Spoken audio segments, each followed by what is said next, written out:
Welcome, everybody, to another installment of Workplace Therapy. My name's Scott Arrieta. I'm the founder and CEO of Unity & Company. We're a consulting firm that leverages a strategic understanding of human experiences to help organizations unlock best-in-class business performance. I'm joined by my co-host, Skylar Lewandowski. She's our Director of Special Programs at Unity & Company. And today, we have been buzzing to have our two guests, Katie P.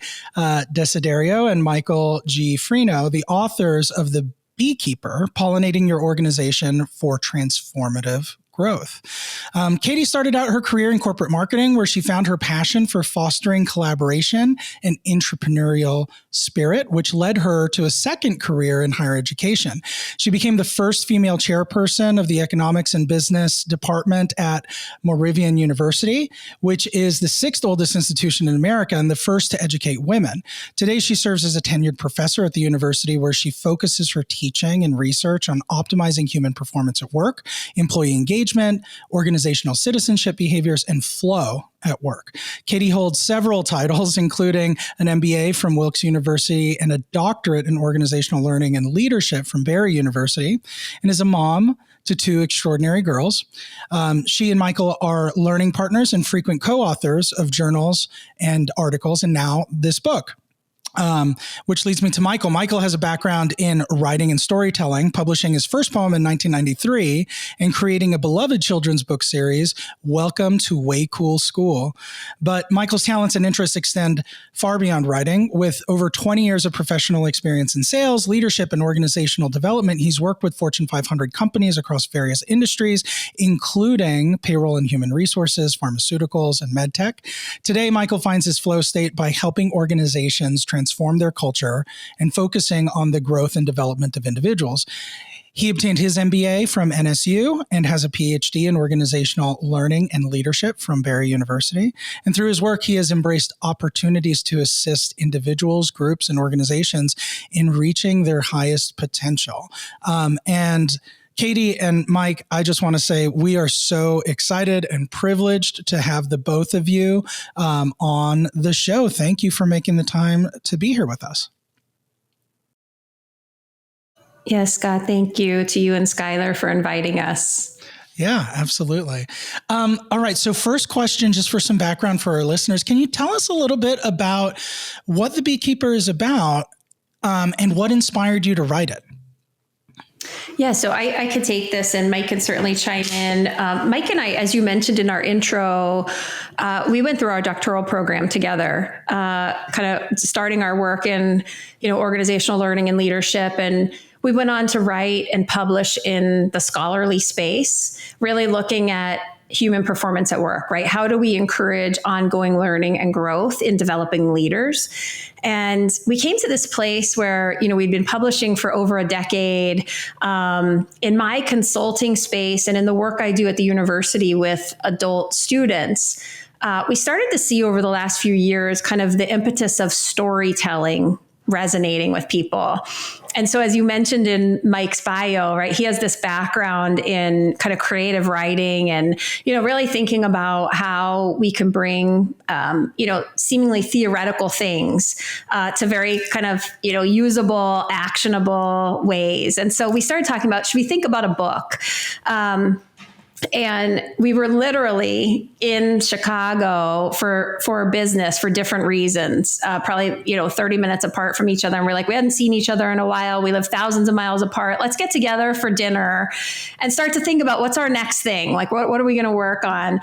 And, over this dinner, we literally started talking about bees, right? And how bees are pollinators and kind of bringing this extension of our work that had, previously been in the scholarly space to kind of more this practitioner's use, but using storytelling really as a guide. And so we kind of mapped out on the back of a pizza box, about pollinators and about growth and, potentially what this book could look like and how users at all levels, and we're even thinking, children, right? My children have read the book, right? And so we're looking at people at all stages in their life, but there's an impetus there of people often misperceive leadership, that leadership is about position or power. And it's not, right? We have the ability to lead from every seat. We have the ability to pollinate, right? To help the world grow no matter where we are on our journey.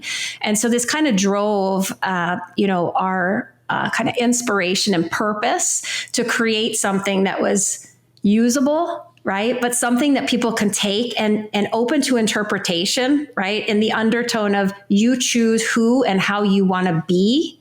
We're inviting you to go on a journey, right? To help pollinate. So Mike, do you want to add anything to it? Yeah, just building on that. Like we met on May 2nd, like in Chicago for that pizza. It was very, clear in our mind, because 18 days later, and talk about like universe moments, like we found out that it was World Bee Day sponsored by the UN, which is where they kind of focus on, the sustainability of our world and how bees play important roles. So, we had this pizza box, kind of some ideas, and then we hit our news feed that it's World Bee Day. And we were just like, this is the route we got to go. And meant to be. Yeah, it was meant to be for sure.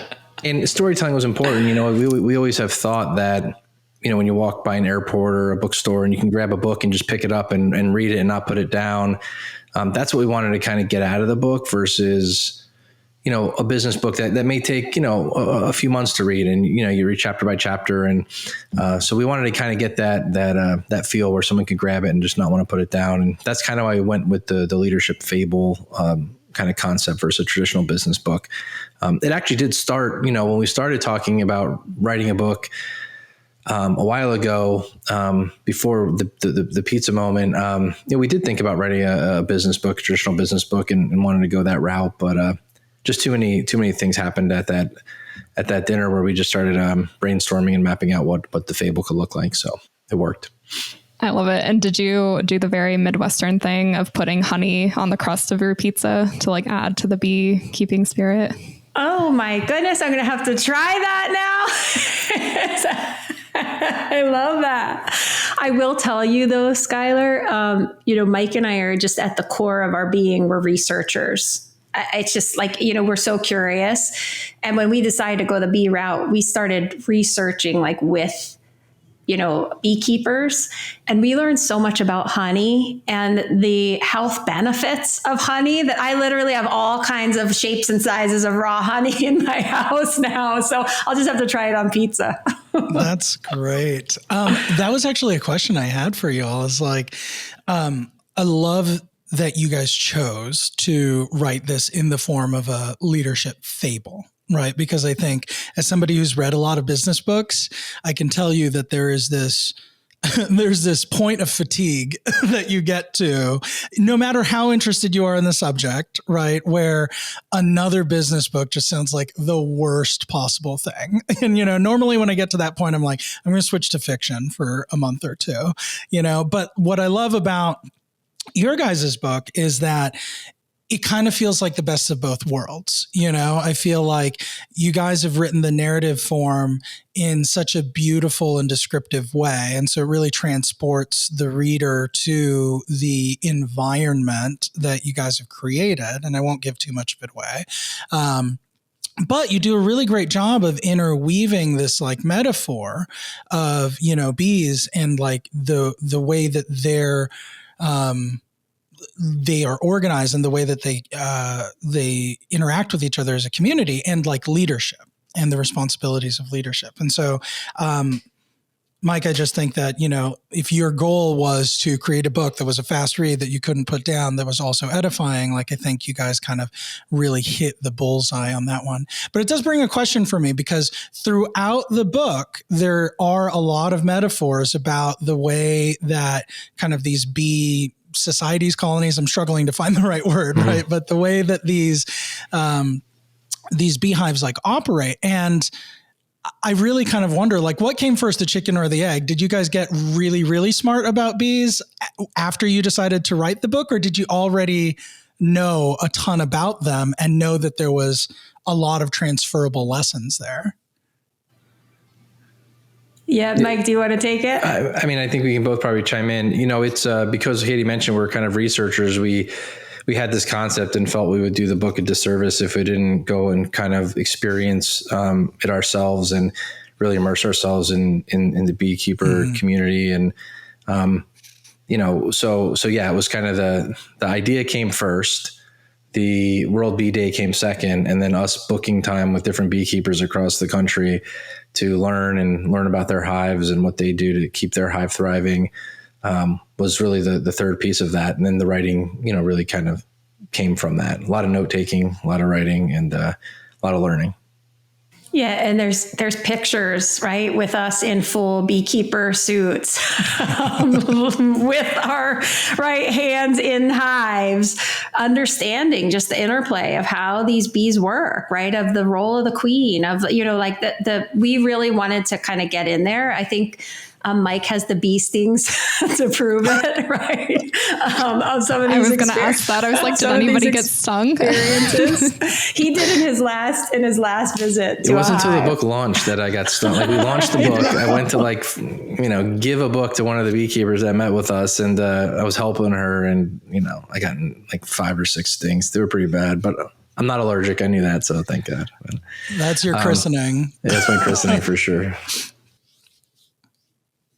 And Katie, I know that this is kind of a first big book publishing for both of you. Mike, you've done some writing before, and I know that you both have done a lot of academic research publishing. But Katie, how was this experience of being a first-time author of a published book? So Skylar, I'm actually still talking about this because, I go into meetings and people are just so enamored, right? For one reason or another, right? They're like, oh my gosh, your book. Oh, wow. You got Wall Street Journal bestseller. And Mike and I are still processing. We're like, oh my gosh, we can't believe it. But in the spirit of that, I think it's because we are learners. The book publishing process really kind of reminded us of why we do the work we do, right? So seemingly people would look at us and say, you're experts, right? You have a doctorate in this area. But I think when we look at the world, we're like, how do we show up with beginner's mind to just continue to learn? And the book publishing process really encourages you to do that, right? It's a humbling process. You know so much about an academic space, but oh my goodness, we didn't know a lot about bees, and we didn't know a lot about book publishing. We didn't know about book marketing, right? So the learning and kind of ongoing kind of pushing yourself out of your comfort zone continues to be kind of front and center. But thankfully, it's a space that fuels both of us, right? That we love that discomfort of, kind of being vulnerable to say, I don't know yet, right? Let us figure it out. Let us ask 86 more questions, right? Until we feel comfortable and we can continue to process. But I think that's an important piece for listeners is in terms of you showing up, we talk a lot about growth mindset, right? When we think about our bee mindsets, there's an undertone of curiosity there. And Mike and I wouldn't be here talking about the book in this way if we didn't enact that. We weren't afraid with our publisher, Wiley, to say, can we meet with all these people? Can we ask you 10 more questions? Can we understand what the process is? Can we, right? And so we just kept going, deeper, layer by layer, because we wanted to know. And there was so much we didn't know. And just building on that, it's, well said, Katie. And I think, being vulnerable through the process and recognizing that we weren't subject matter experts was important. But, one of the things Katie and I really, really talked about was, we do have our PhDs in organizational learning and leadership. We could have very easily decided to put that on the book as kind of our credentials to kind of elevate the book and build ethos and credibility with the readers. But we were intentional about not mentioning that because we also didn't want the book to come across as maybe too academic or not for everybody. And we do think that there was an undertone of how do we make this widely accessible for all and for everybody. And so I think, we were vulnerable there because that is important. That was a journey we went on that we should be, proud of. And we do use it in our both, academic space and, and work because people, look at that and say, well, you have subject matter expertise here, but we don't want people to read the book because of that, nor do we want to turn people away because of that. So. Yeah, I love that. And I think you guys have totally succeeded. And you can really just see how deeply that perspective has kind of permeated your ethos, right? I think y'all would have been totally justified in putting your credentials front and center, right, in your campaign to promote this book. You spent a lot of your life force and your energy and your time, achieving those degrees and everything that came along with it. But I love the fact that you guys operate from this place of it's not about us. Right. This book isn't to bring glory or recognition to us. It's for us to communicate a message to other people and to make it as accessible and as easy to digest as possible. Right. And in some ways, I find that mirrored also in the view of leadership that you describe in the book, right? Where it's, we're not relying on positional leadership so much, where it's like, follow me because I'm the boss, do what I say, right? It's all about, like leadership as a much more kind of like holistic and like role-based process, where the job of the leader is to pollinate, is to empower, is to kind of raise the tide that like brings up all ships, and that's very resonant with our beliefs here at Unity and Company. We believe in a framework that we call catalyst leadership, which is distinguished from management, where management is like overseeing the things that need to be done. And regular leadership is maybe galvanizing your team, to kind of punch above their weight class. But a catalyst leader is a leader who just has a multiplicative impact throughout the entire organization because of how they choose to show up as a leader for their direct reports, as a teammate for their peers, and in service to their superiors, right? And so that was something that was like constantly in the back of my mind as I was kind of reading through a lot of the examples that the main protagonist in the book, Catherine, kind of comes to an awareness of as she's kind of experiencing all these really powerful kind of micro lessons in her time on the farm, which is the central theme of the book. So just wanted to say that like I feel deeply resonant with you guys and really just kind of take my hat off to you for just the heart and the spirit in which you're bringing this book and the concepts in it into the world. Thank you, Scott. I want to mention something there in terms of that catalyst leadership that I think is important for listeners to really kind of sink in. You kind of glossed over, that style, but they're like, I want to put a pin in that. So important, really, that leadership is about influence. Right. And I think sometimes people are put in positions, right, and they call them leadership roles, but they really don't effectively lead. But in many cases, right, as humans, we have to give ourselves permission when we're put in roles to say, I'm put in this role, but I don't know everything. And so let's release ourselves of that expectation or burden and show up instead with growth mindset, with a curious mindset to say, I'm in this role to help the humans to be better, but I might have people on my team who know more than me, who could do it better than me, right? I watch Mike model this every day in his leadership style, right? And so we have to give people the permission around us to know more, right? And we're just helping support, removing obstacles out of their way, right? That we're continuing to learn with them. And so we have to remove that power distance when we think about, leadership and that opportunity to encourage effective growth.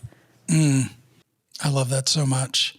I mean, I Katie, not to riff on this for too long, but I can remember the exact moment in my career where I came to the realization that you just described.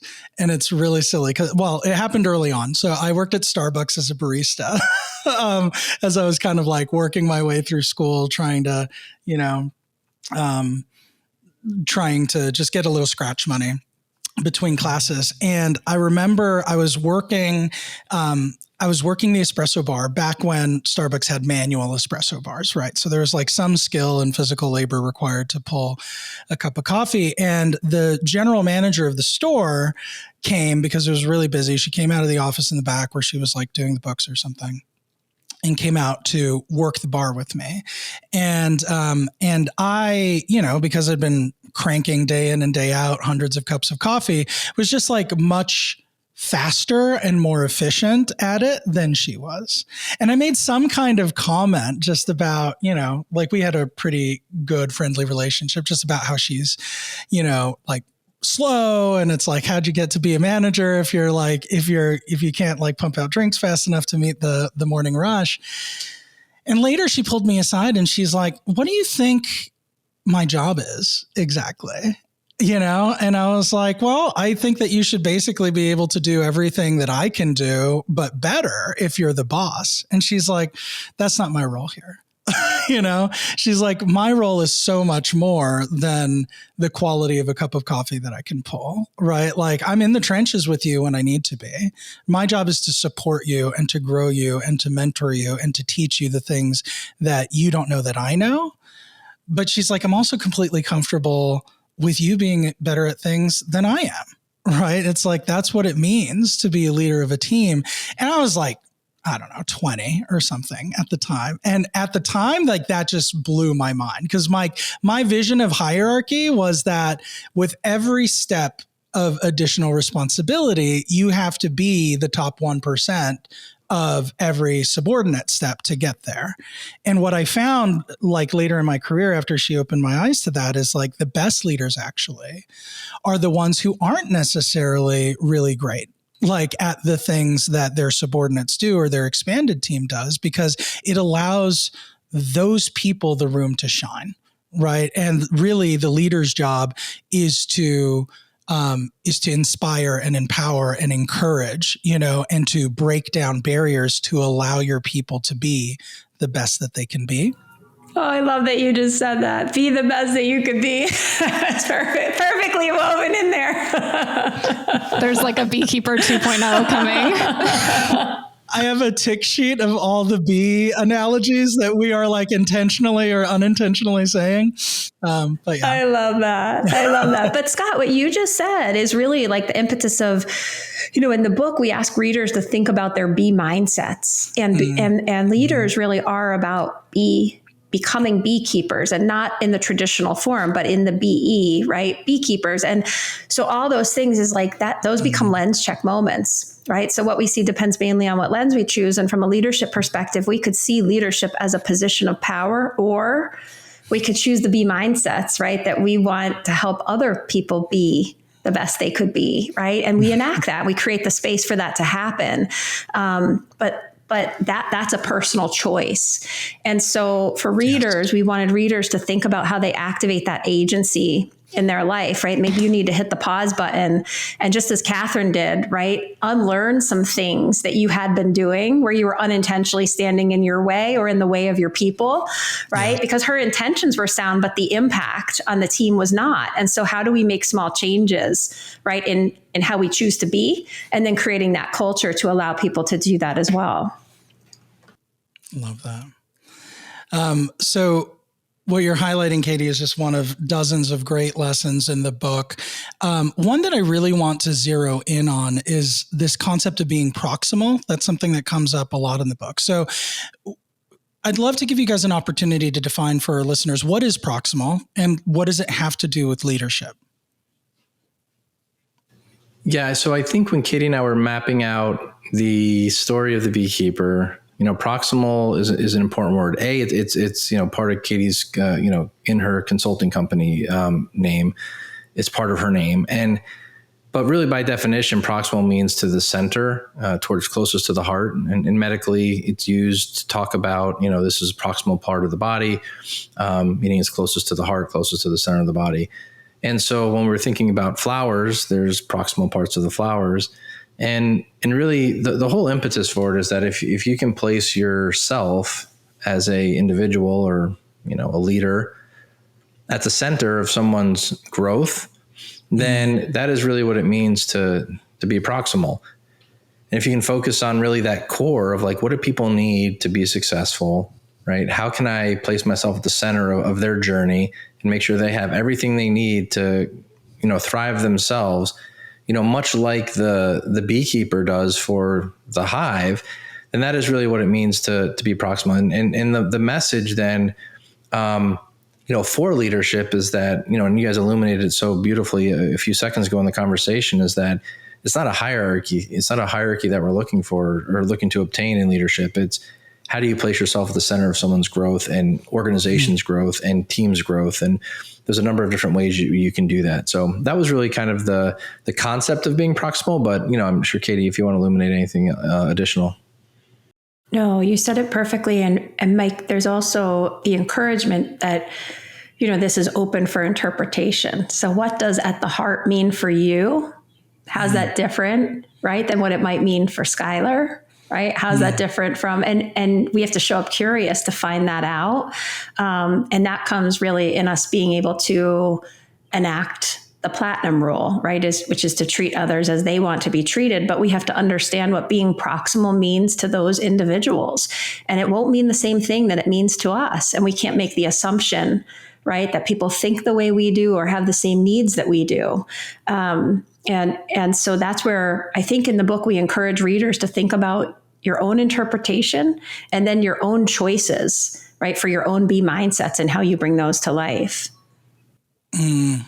I really love that. There are a couple of things I wanted to highlight about what you all just said about just the necessity of being curious as a leader. And I think that that's such an astute observation, because I think a lot of times you get to a certain point of positional authority and it's tempting to interpret that as I got here because I have the answers, because I am experienced, because people are looking to me to know, everything. And you put a lot of pressure on yourself as a leader in that seat.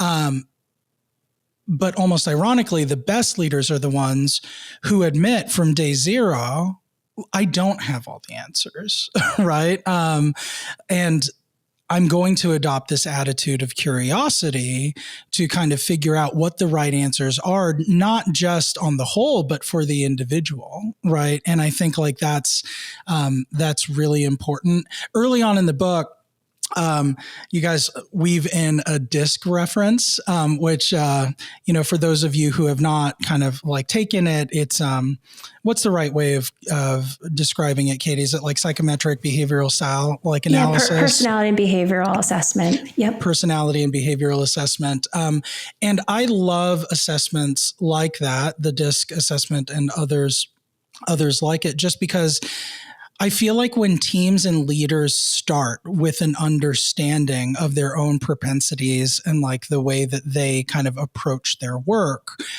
and then couple that with a deep understanding of the people that they work with and how they bring their unique characteristics to the table, it really helps to foster this environment of curiosity and mutual appreciation, right? For how are we going to work together in order to kind of accomplish this objective, right? And I think the leaders that lean into that as kind of the first thing that they do when they're entering new teams are ultimately setting themselves up for a lot more success down the road, because they're not only learning more about them in the context of the role that they find themselves in, but they're also learning how to strategically deploy, the people around them so that you can truly kind of attack the problem and the objective as a team. Yeah. And Scott, you're bringing up, an important element of probably three of the tenets of emotional intelligence, right? That first, leadership starts with you, heightened self-awareness. Who am I? How do I show up? What's my impact on others, right? How do I view the world? What are my strengths? But then going into that, our self-regulation. Well, I probably shouldn't say that right now because that might not land well, right? And then the ability to have the social skills to be able to effectively communicate, thinking about the receiver, right, in the how. And so that goes back to the platinum rule. What might make sense to me or the information I might want is not the information Mike wants, right? And when we think about DISC, Mike and I could not be further apart on the DISC map. Right. And so how do we really use that to leverage work like this, outputs, right, where we can bring in and offset one another's strengths to think about, right, looking full circle at how readers might receive messages and information. And that's a space of like in deep level diversity in organizations. If we really want to be inclusive leaders, we're thinking about surface and deep level. And personality and behavioral attributes are your deep level diversity attributes that drive my view, right? So we have to have awareness of us, but then to your point, of others, to make sure that we're effective, right? To align intention and impact so that we have that understanding and context. Did you always have that perspective? Because I know me personally, early in my career, I always wanted to kind of work with people that were more similar to me.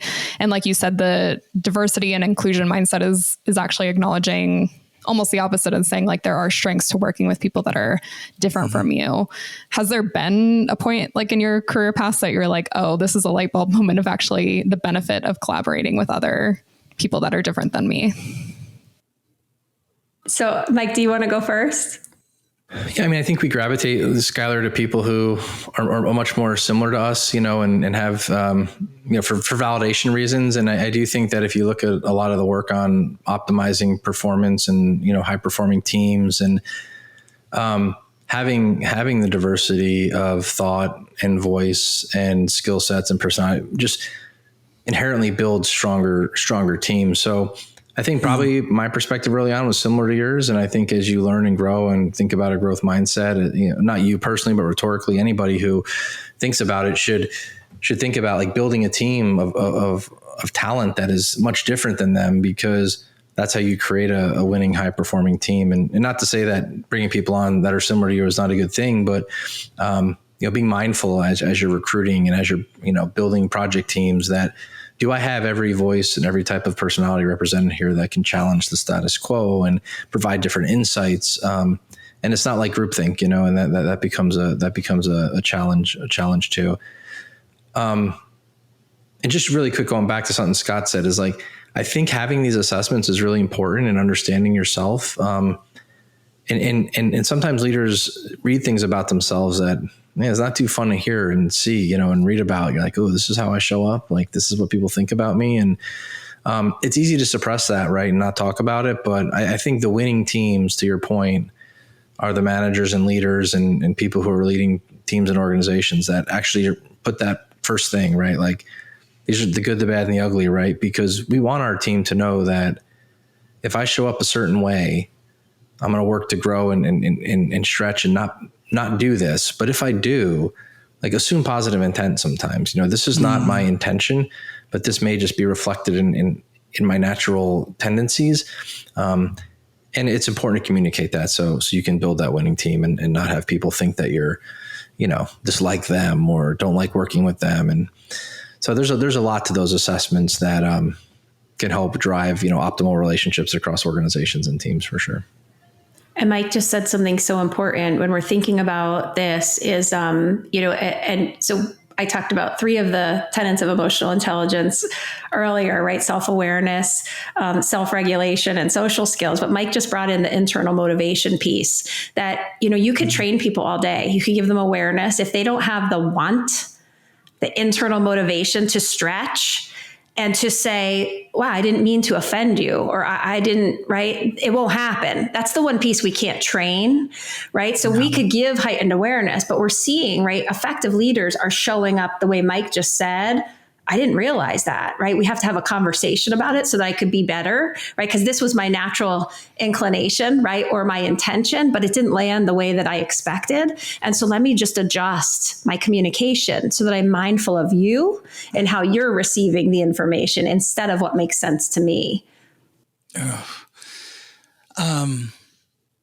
That is such great insight. It brings up to mind for me a quote that I'd heard, which goes something like, I might butcher it, but the amount of success that you are likely to achieve is directly proportional to the amount of truth that you can accept about yourself, right? And Katie, I think what you just said takes it a step further. It's not just that you accept the truth about yourself, but you lean into the necessity of change and growth in service of, I mean, ostensibly your objectives, but in the context of organizational leadership, in service of the people that you're responsible for and entrusted with, right? And I'm going to ask you guys a question, which I'm not sure if there's like a crisp answer for, but you mentioned that you can't teach or force a person to accept truth about themselves and, you know, make the decision to learn and grow. But I wonder if we as organizational leaders can influence it, right? Like sometimes I think like people are closed off to growth because their window of tolerance is so narrow, right? They live in their comfort zone and they can't really expand into the growth zone. Maybe because of like some past traumas that they're working with or things that they haven't fully kind of like analyzed or worked out in themselves.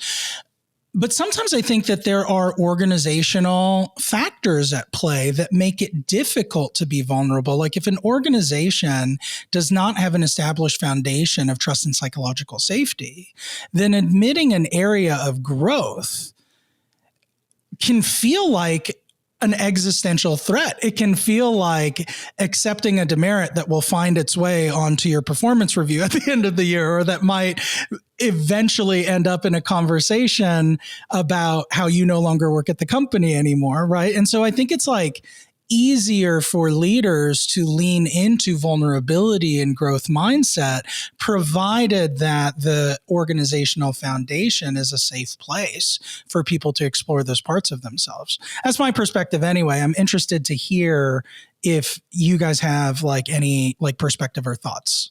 Yeah, Scott, that was so well said. And, you know, to bring it back to the book, Catherine did this.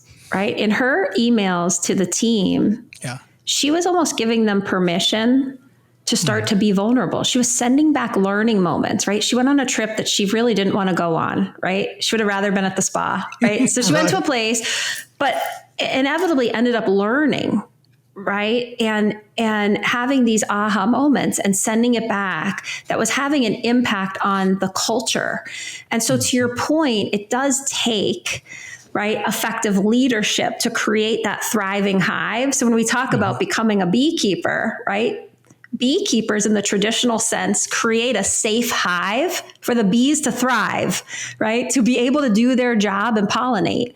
So their job is to clean out any waste, things that will impact the hive negatively, right? Keep it, warm during the cold months, right? There's all of these things that the beekeeper does to preserve the safety of that space. Right. And so when we think about humans drop the second E to become a beekeeper, BE, it's about that, right? How we look at the environment that we're creating, that we can allow for deep level diversity, right? Unapologetically and authentically to show up with your strengths, to be able to lean in, to say, well, I'm still learning that, or I can, kind of think about language that I'm using and make some changes and be open with my people. But to your point, culture matters, right? And so I hope that the book encourages leaders to think about that, right? The environment that's created to allow this. That's so great. I hadn't made that connection before, but I think you're absolutely right. Like the environment creates that type of cohesion that we see in these bee populations. And it's so funny how we as humans, it's like bees know exactly what to do. Like they don't have to like take a class or like get a PhD to like figure it out. Right. And even then we as humans like argue about the interpretations and the applications of it. But bees just kind of know. It's like, this is how you create an optimal environment. I love the part also, Katie, where you talk about the hexagonal shapes that like honeycombs like are designed on and how it's optimized on every dimension. It's optimized in terms of the amount of like honey it can hold and like the structure so that, the colony can interact with it and do the things that they need to do. And I'm just like, man, like what would happen if we just kind of like, as humans got out of our own way, right? Like what tremendous things are we capable of if we just, I love that you pulled that piece out, that we say like the brilliance of bees, right? That are natural mathematicians, right? To optimize the use of the space. But seemingly, humans are that too. And we get in our own way, right? By priming, right? Our self-talk, the message that we're giving to ourselves, but then how we prime other people. If we think about, and I promise not to geek out too much, but even in the Pygmalion effect of like, hey, I believe in you. These are the things I see in you that you don't see in yourself, right? That allow people to kind of pull out that brilliance, right? To be able to optimize what they could do in the space they're given. But that's up to us, right? To create that space and to have the awareness that could exist. Yeah. I love that. Gosh, I could talk to you guys forever. But I do have another question for you about the book. So this is a spicier question. But in the story, Catherine, who's the main protagonist of the book, she's a CEO. She goes on this vacation. We've alluded to it in our conversation so far. But while she's away, every day she spends time like still engaging at work and responding to emails. And, you know, if you look at the conventional wisdom about work-life balance, especially in the days of like quiet quitting, right? I think like there would be a mob of people saying like, no, when you disconnect from work, you have to absolutely disconnect from work. Emails are off, phone is off, you are unreachable, you are off the face of the planet. You know, you might as well be dead for that week or two, right? And the team has to, you know, kind of do their own thing. Otherwise, you're not really disconnecting and you don't really have work-life balance. And I'm curious, like, what are your guys' thoughts on that? Was it a conscious decision for you to have your protagonist model this behavior that maybe goes against conventional norms of like what disconnecting from work like really looks like? Yeah, you know, it was a really good conversation with Katie, and I was writing the story about this, right? I think to your point, Scott, there is a lot of conventional wisdom that, you know, when you check out of work, you should check out of work and model the way for your employees, right? And and there's nothing wrong with that. Like that's true for a lot of people, right? To set that model. But when Katie and I were talking about what Catherine was going to do, we kind of took the lens of the platinum rule, and she alluded to that a little bit. You know, earlier Katie did, but you know, it's kind of unlearning the golden rule, you know, which is doing to others as you want to be treated, but it's doing to others as they want to be treated, you know, and that's important. So if you think about, you know, an employee, you're building a high performing team, you're building an organization, you've got a company you're running, and someone is reaching out to you on vacation, right? There's two ways you can look at that, right? You can look at it like, I'm going to model the way and not respond and they'll figure it out. Or I'm going to engage with this individual because they obviously, especially from a, you know, the topic of like, you know, thinking about workplace therapy, they obviously have a need here, right? They obviously are looking for some solutions. They may have an issue they're dealing with. And for me to disengage there could negatively affect them and their performance and how they're collaborating with their teammates. And so it's kind of the responsibility of the leader to, you know, respect the diversity of how people want to work, and engage with them appropriately and kind of like honor the preferences of the team, versus kind of forcing expectations. Now, I do think that, you know, there's an element there that if Catherine was, you know, sending a ton of emails and proactively sending a bunch of emails and, you know, answering things, I think there's a balance there. But I think appropriately, the way she was doing it was just communicating some experiences and even through the book, you know, she was very mindful of sending emails off work hours and setting emails to go out, you know, Monday morning as to not disrupt weekends. So there's a mindfulness play there also, but then a respect of the human beings. And I think that's kind of the interplay there. That I don't know if there's a right or wrong answer, but if you think about the people on the receiving end and the people that you're working with, how do they want to be communicated with, and how are they going to how can we maximize their performance through our interactions? So that was kind of the discussion. And Katie, I'm sure you can comment too on kind of our back and forth on this topic. Yeah. And you said it so well, Mike. In terms of like the B mindset, Mike and I went on a kind of long discussion about how societally, right, we're so quick to judge, right? And so like, you don't answer your email on vacation and you're a slacker and you don't care. You do answer and you're a workaholic and you, right? Like, so it's like everybody's judging you no matter what you do until you hit the pause button and you say like, let's just give everyone permission to do what works for you. If you like to stay connected while you're away so that you don't feel the rush of, you know, a full inbox when you get back, do that if that gives you peace. If you really need to unplug, right, but you're in a leadership position, you just need to be there for when your people need you, like do that. But that's about you being present with your people, right, and understanding, but also being able to communicate what works for you that might be different from the person sitting next to you. And so we have to be able to create that space for people to do that. I think I'll push back here a little bit because I think we we say like, oh yeah, do whatever is best for you. But then when it comes time to the actual judging portion of performance reviews, because performance reviews ultimately are judging, your ability and your performance at work, that I've had situations where that aspect has been brought up. So do you have recommendations on organization? Like, how can managers say, yes, do what works best for you, but then also not let that bias creep into the performance review I think, process? Skylar, what you're bringing up is what Scott, alluded to earlier, is like the health of the culture there. Yeah. And so where we see disparities, and these are in those organizations, you probably see high turnover, right? People who feel burned out, people who are not overly engaged. There's an undertone of fear, right? Of retaliation. And so we have to make sure that, from a leadership perspective, that we are enacting what we espouse to be important. So if the language is, I want you to have balance, and when you're on vacation, you can unplug, we need to enact those behaviors, right? To effectively do that. That's effective leadership.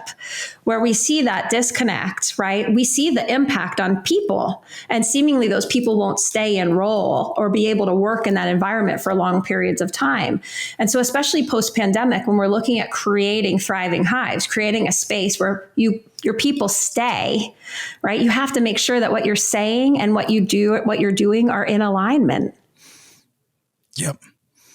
I think that's such an important distinction, Katie. And Skylar, I'm grateful to you for asking the question, because I think this is one of those things that does not work if you don't have an underlying foundation of psychological safety and trust and open communication, right? Because, one of the things I was thinking about, Katie, as I was reading that particular portion of the book, was how, as an organizational leader myself, sometimes things that get escalated to you while you're supposed to be unavailable are like truly show-stopping things that nobody could have predicted, and only you have the right combination of like positional authority or relationships or whatever to grease the wheels and get the team unstuck. And for those situations, you absolutely have to be available. Otherwise, the team is going to be jammed up until you get back, which could be an extended period of time.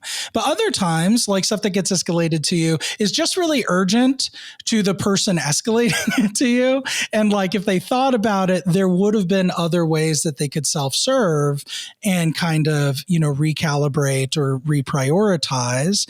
And there's this tendency for some to pay urgency forward as kind of like a knee-jerk reflexive response, right? And so I think what you've said is actually, though, a really good antidote to that, which is like you're never going to get it right on the first swing, right? Like if you're an organizational leader and you're a C-level exec, like Catherine was, or like a VP or even mid-senior level, and you go out for a week or two vacation, and people like escalate things to you while you're away. If you have a foundation of trust and psychological safety, and you have somebody who is urgently kind of putting things on your table that don't strictly need to be addressed right now, you can engage in communication and calibration with that person, without demoralizing them, without making them feel poorly about their decision, right? Like you can engage in the coaching and basically just say like, hey, I sense that you have a high degree of urgency here. Let me just kind of talk to you about like where this falls in your prioritization matrix. Is this something that we can like put a pin in and kind of get back to in a week and a half? And so I guess for me, the example of what Catherine went to and how mindful she was about knowing herself, knowing that it brought her peace and a sense of organization and control to be able to stay on top of her emails and to be there for her team, and how she took the time to like pre-schedule things that went out so that she's not setting an expectation that everybody has to be jacked in 24/7, but she's still making herself available. And to the extent that like people surface things to her that are not necessarily strictly urgent, you can have a conversation about that and calibrate over time so that, as the team continues to work together, all employing the platinum rule, you'll work in harmony and know how to best engage with each other when time off is a thing that needs to happen. Anyway, so I think it was like, I really appreciated the example because I kind of had a visceral reaction to that piece the first time I read it. But as we've discussed it as a group, it's really kind of opened my mind to the fact that this is another one of those areas of leadership where it's all about curiosity and nuance and about like calibrating your ways of working to diverse like styles. Yeah, Scott, you're making me think about a conversation I had with a region manager who had an aha moment in culture, in saying like, Katie, you're making me realize that every time someone on my team calls me, I'm quick to jump in to solve the problem because I looked at my role as that. But instead, we could create solutions-focused teams, right? And so that's also a space from a leadership perspective. And I think about this as a mom. Like my kids don't come to me with every problem. If someone's hurt, right, and there's an issue, they need me, it's hi, come to me. But I don't resolve your conflict with your friends. You do that. You use your voice. You let me know how it goes. I'm here to support, right? But we have to create a space where we encourage action for people to be solutions focused and solve problems. And then we look at that level, right? But we create that environment of allowing people, right, to be able to do that. And sometimes that's an unlearning moment, right? Like as a leader, oh my gosh, I'm solving everyone's problems because I think that's part of my job. But no, you're not helping people grow in that space, right? If they're continually coming to you with all of their problems, right? And so we have to unlearn that behavior and create, right, difference in how we interact with one another too, which encourages that. Oh, I love that. And that's one of the hardest things for leaders to do is to kind of like let go. Yeah. My mentor said to me once, I will let you skin your knee, but I won't let you break your leg. Right. And it's all about, it's like, I need to give you enough runway to make mistakes because mistakes are a powerful teacher, but also for you to not make mistakes and to be, to have the accomplishment and the experience of accomplishing something on your own and growing in your own self-confidence as a result. But you can't do that without risk. Right. Like, so I think that's just such a powerful observation. Okay, I want to ask one last question before we go to lightning round. So one of my favorite parts of the book was actually the bee on the wall perspective back at the company where you showed executives responding to their CEO's emails. And one of the executives was quite skeptical and even made fun of the whole bee theme. And I've definitely seen this where leaders are resistant to change and they want to stick with like the status quo or a more jaded perspective. So what advice do you have for those leaders and for the teams of those leaders where it's even more of a bummer? So. Yeah, so I think this goes back to, that deep level diversity. We talked about DISC and understanding other styles, right? And there are certain styles that are naturally questioning and skeptical, right? It might be slower, right, to buy in or to think about the change, or they might need more information. And so that's really like allowing those who are embracing, and this happened behind the scenes, right? We saw people saying, well, I don't really care what you say. I'm going to print that quote and I'm going to put it up on the wall. And so when we start to do that and start to literally change the environment, it gives those people the opportunity. But it's also a space of allowing people permission to engage in change, right? We all move through change at different paces. There is a level of, deep level diversity attributes, but also when we think about trauma, right? And how people might move through change. And so that's showing up with that curiosity to give people permission, right? Giving them the information that they need, right? But knowing it might be at a different pace than everyone else. And so we can't be quick to say, right, you're difficult to work with, you're resistant to, right? We have to acknowledge, right, that might happen at different paces. And so that's why we saw, right, in the book that slower than others, right? But eventually kind of came around. And so, there's a space of us just being present with the difference of people too. Has there been a time in your career where you were the one who was a little bit resistant to change or slower to change? So I've typically been on the other side, Skylar, where I work in higher education in an environment that is slow to change.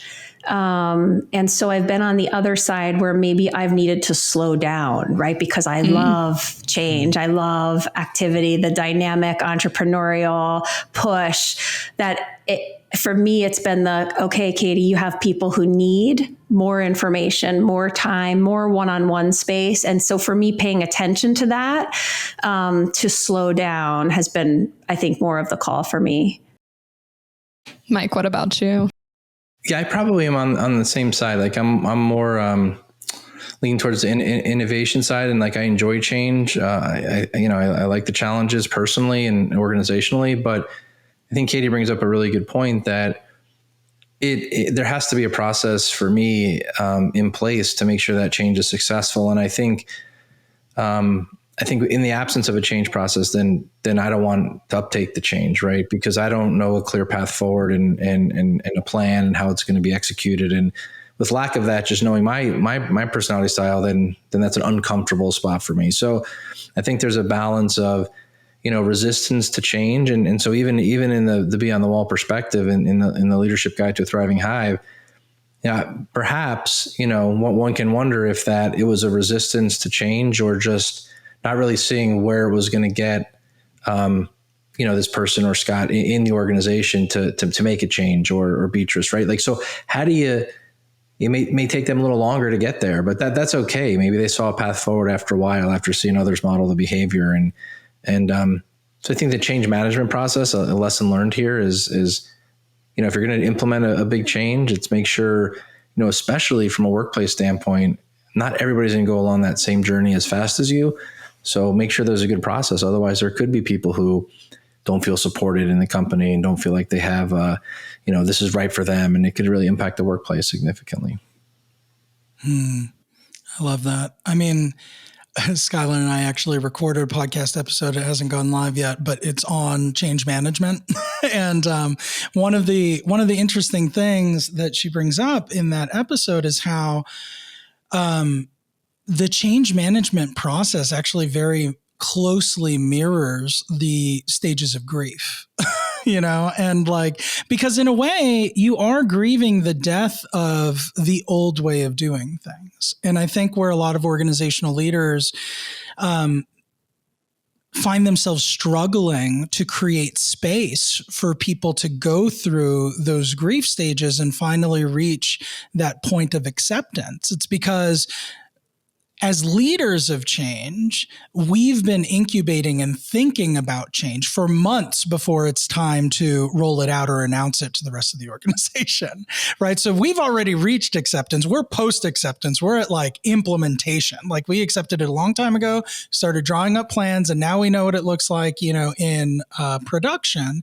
But for the vast majority of people that are going to be impacted by that change, sometimes organizations read them in way too late and don't intentionally create forums to create space for people to vocalize their perspectives or maybe be a part of authoring the change and eventually be an emissary of change when it comes time to actually implement it. So I think it's I love this idea of the platinum rule, right? Like treating other people the way that they would want to be treated. And I love how it just touches every fundamental leadership responsibility that we've talked about thus far. It's really envisioning with empathy the perspective of the people that are going to be impacted by the things that you are driving and using an individualized approach to really kind of get them on board and work as a team.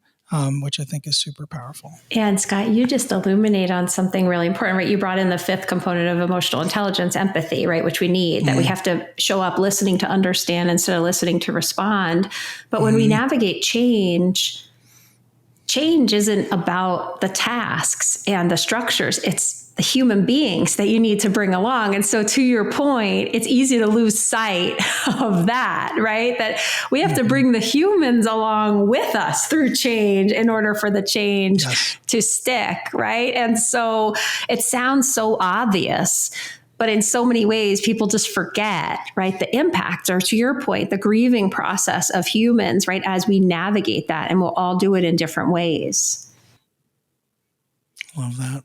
Well, now's the fun part of the podcast, which is our lightning round. So the lightning round rules are simple. Skylar's going to ask you each a series of questions. Those questions will be work related, and some of them won't be work related. They'll just be life related. But you have 30 seconds to answer off the cuff, and we get to learn a little bit more about you. So ready, go.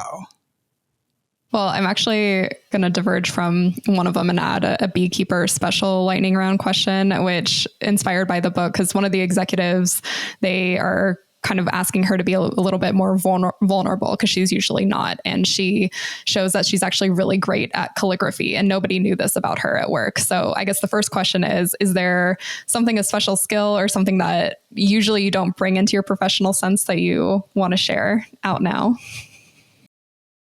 That's a good one. A special skill that I bring out. I think that I do have a funny bone. I'm a little humorous, but I don't like to show that. So, I mean, would you do like stand-up comedy? Yeah, or maybe not like full stand-up comedy, but I try to be, I'm more of a private person, but I think that would be the skill that I, would be, if I was to demonstrate vulnerability, that would probably have to be it. Love it. Katie? Yeah, I love that. I think, you made me think about chess, right? So I started playing chess a couple years ago, but I play chess in my online app every day, even if it's just one move. I think, though, it helps me in my workspace. I don't talk about it in my workspace, but in just my thinking, right? In my moves, right? How one move impacts another, and to kind of be able to think ahead in strategy. And so I think something that's just become part of my day, but, doesn't necessarily bleed into the workspace. Love it. Okay, back to the original questions. So who is the leader that you look up to and why? You want to take this one, Katie? Yeah, I'm going to say my girls. It's an interesting space for me as a mom. Being a mom is my favorite role in the world. I think about how I model, the way for my girls, but I look at them as young leaders, making tough decisions, using their voice, navigating conflict, and really in that space of self-efficacy, of them believing in themselves and believing in their voice. And I watch them do this every day. It moves me to tears. But something super remarkable that we don't give people permission to be leaders oftentimes until they have a role or they're in a position. But very much I look at, my 9 and 11-year-old, I'm just super amazed at, how they lead and kind of lean into the vulnerabilities of life. Yeah, I was wrestling with I was trying to think of work or sports teams or anything that I've done in the past, but really, to Katie's point, I mean, if you think about the role of a leader, we talked about it a lot. I mean, I'd have to go like my parents, they said a lot of, just real foundational skills that allowed me to be successful. And that's really, and if you think about leadership, that's what it is inherently. So, probably mom and dad, Yeah, that's great. Love it. All right, Mike, we'll start with you on this one again. So what is your bucket list vacation destination? Australia. I was like, the farm? No, not the farm. Yeah, the farm would be awesome if that existed. What is it about? Hold on. I know that it's supposed to be off the cuff, but I'm curious because Australia terrifies me because there are so many things that can just kill you in all forms. So what are you looking forward to the most? I just think it's a beautiful country, right, continent. It's amazing. I mean, I feel like it's so far that I would probably never get there. So that's why I'm considering a bucket list item. But yeah, I mean, just the beauty. I've had friends that have worked at our company who, are from areas like Perth and have talked about the hiking and the things out there. And I do enjoy that. So thought it would be a really cool experience to take. Yeah, it does terrify me too a little bit, but you're braver than me. Animals, although, yeah, I do live in Arizona, so there are a fair number of things that can kill me here too. So. Katie, what about you? So for me, it's Santorini. And this really came from, I had a hairstylist, probably 10 years ago who was from Greece. And, we were sitting one time and I was talking about how I just love the feel of islands.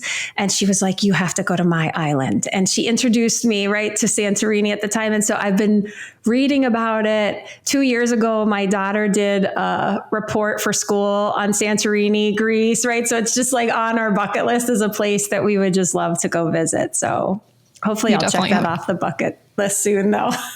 Yeah, you definitely have to go. Have you been there? No, I haven't, but definitely want to. But it sounds like family vacation would be fun too. Okay, and next one, Mike, we can start with you again for the comedian perspective. So tell us about like the funniest or most awkward time that you've had in the workplace. This is hard. I mean, I think that probably, I don't think anybody saw this, but you know, they like changed all the walls to like be glass walls in some of the like huddle rooms. And yeah, I do remember inadvertently like turning quickly and walking into a wall, but thank God nobody saw, you know, the Windex. You think nobody saw it? Yeah, I think nobody saw it. So that was awkward for me, but not awkward around people. So. Mike, if it makes you feel any better, that's not the first time we've heard that. Good, there you Except the first person to bring it up, it wasn't her that ran into the glass wall. It was Al Gore. Oh, really? That's so funny. And she just happened to have been working with him on something. Oh, that's hilarious. Pretty funny, but a common one. Yes. A good one.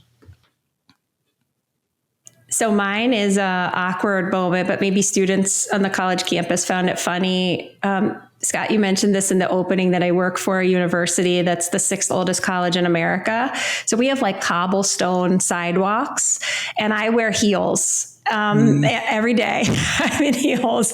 And so I have many times walked out of my heel because it gets stuck in the cobblestone, right? So like I'm walking and my heel is like still behind, right? So it's like I have to circle around and come back, but it's become just like a thing, right? That like that happens to me. People will see that happen often. But certainly awkward moments the first few times it happened. Love it. I would, just go barefoot at that point. Like, this is over. I press on. What is the most useful non-work related app that you have on your phone? Yeah, for me, it's FaceTime. I think that's an app, right? Like, I mean, I travel a lot. I mean, if I can't see my family, I mean, that's, that'd be hard. So I would say FaceTime. That's a good one, Mike. I'm going to say 2. So I think first, like the new chess with friends. Again, like I wake up, I like to make a move, right? I look forward to that kind of just, thought of the game. But another one has been Snapchat for me. It's the way that my niece and my nephew and my girls communicate with me. And so, when my kids are with friends, they're sending me snaps of their funny faces and what they're doing. And so it's like a fun way of connecting that, doesn't feel like you're writing anything formal or, something that's like too scripted. What's the most important thing that you've done to invest in your own mental health? Similar to Mike, I'm an early riser, get my workout in before everybody wakes up. But something that's been really helpful for my overall well-being was actually work that was encouraged by Sean Akers' book, The Happiness Advantage. Probably about 10 years ago, I was creating a freshman seminar using this book. It was called Punctuating Happiness. And one of the prompts in the book was about how we start our day. And so it primed you to think about starting your day with 3 gratitudes. And I was at the time of like lots of career change, new mom, like kind of feeling just overwhelmed with like who I was and, like kind of having authority over my life. And so I started to make these changes of like, I wake up, like morning gratitudes. I'm mindful too from that book that what we see from the moment we wake up stays with us for 6 hours later. And so like, I don't watch, if I put TV on, it's not news, it's not anything violent, it's not, right? Because that's how you start. And then emotional contagion creeps in that you impact every single person you touch throughout the day.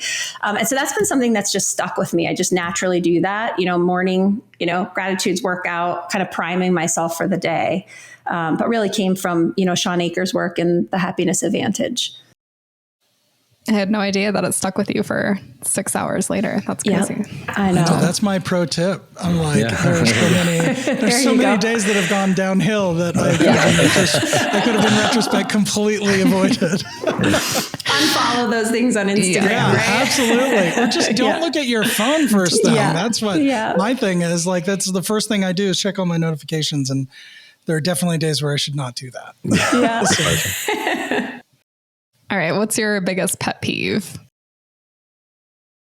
Yeah, I don't know. I mean, I have a couple pet peeves, but I think like what bothers me is like when you see people, I try to teach my kids this, I guess, but like you go to the grocery and like people just leave their carts around. That's so annoying. Like there's a little spot for them and you can put it in the spot versus like leave it in front of the parking space where someone else has to get out and move it. It's super annoying. Amen to that one, Mike. That's Amen. a good one. But mine is when the toilet paper rolls from under. It needs to be over. Like, I've been called out on this at people's houses. They're like, did you like flip my toilet paper? I was like, I totally did. Like, I can't go in there and do the roll under. So I just like flipped it around as it come from the top. So is there like a sanitary? I don't even know. I've heard people on both ends of the spectrum that are, very passionate about the toilet paper. So yeah, I guess it's just preference. I don't know. I don't know why it's a pet peeve. I haven't gotten into that. Okay, look, I'm not generally into conspiracy theories, but I came across one that I've not validated on the internet, but I just tend to think is true. So what I've heard about the over-under as it pertains to toilet paper is that if you orient it one way versus another, one way, it's naturally easier to get more toilet paper, right? And I think it's the overhand way, which is the codified correct way to do it. Like if you look in hospitality, they will put it on the over versus the under. And I guess what the under will do, because of the tension of like the roll, and the physics of it, it will basically like, rip off a piece like sooner than you intend to, versus the overhand way has less resistance and you can get more. And so the conspiracy theory part is that, big toilet paper wanted you to adopt the way that would have you consume more. And so they went on a push to make that normative in our society. So I don't know if it goes that far, but I do believe the physics of like, hey, one way gets more toilet paper than the other. But I anecdotally know that is true. You just made me think about those, Scott. I think another pet peeve is where you see the little pieces of toilet paper like all over the floor from people like ripping and just leaving it. I'm like, oh my gosh, why would you leave this mess? Right? It must have been under. It was being rolled. That's like the shopping cart example. It's that's your moral litmus test. It's like, are you the kind of person who just leaves stuff for people to clean up or fix it up? Exactly. Yeah. I love this. Big toilet paper. I've never known that they had such influence over my life, but they do. Oh, so funny. All right. What piece of literature or art has most shaped your perspective on life? Yeah. So Starry Night is like, I had this in my bedroom growing up, right? I have the painting here. I was just thinking about, I spent the weekend, I had dinner with my best friend. And when we were younger, like we often used symbols, right? And mine was always the star and hers was like the lightning rod. And we were actually talking about that this weekend, but Starry Night really, the impetus of the painting is about hope. And so I have a draw, I think, like to the stars, to the star visual, right, to thinking about, what that means. So something that I think certainly fuels me, in a personal way. Did you get to see it in person? No. Oh, I haven't. I know. I haven't. Maybe bucket list. I should add that to my bucket list. Yeah, got to make your way to New York. Mike, what about you? We're talking about literature. And so I was thinking about a book. It's actually like a short story, probably from, I don't know, 9th grade, 8th grade. It's The Gift of the Magi. You guys familiar with that story? And I feel like it's by O. Henry. And it's like basically a husband and wife. And the wife has beautiful long hair. She was trying to buy a Christmas gift for her husband, who has a nice watch. And she wanted to buy a little chain for his watch. And he didn't have any money either. And he wanted to get her a gift. So it turns out, I'm not giving the story away, but you should all read it. But it turns out that she sold her hair to buy him a band for his watch, and he sold his watch to buy her some combs for her hair. And it just kind of demonstrates like a little bit of servitude and caring about people. And it was always resonated with me, because I think that's kind of like I've tried to live my life, Yeah,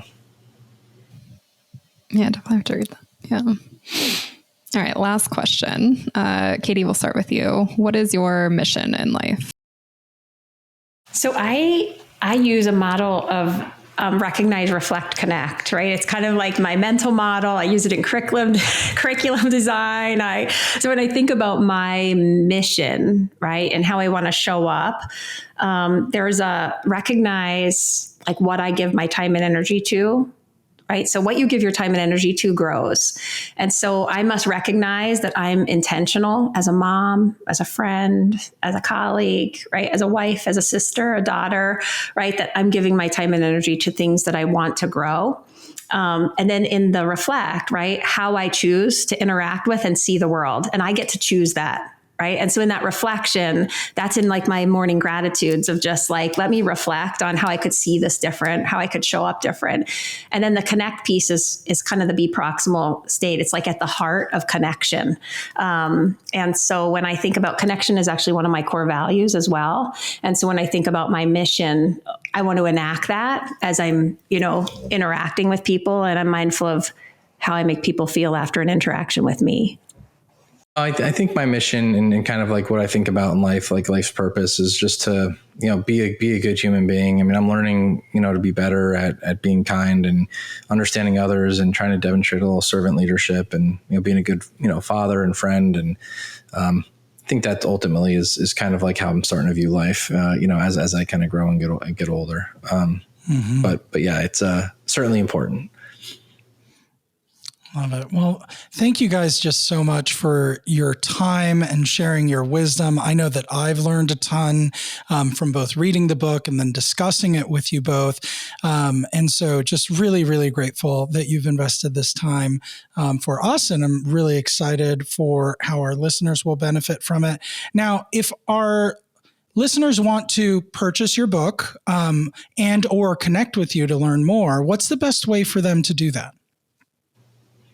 I think, our book's located at Amazon, Barnes & Noble, all retailers, online. It's probably the best way to get it. And, Katie and I created a website called Leadership Fables.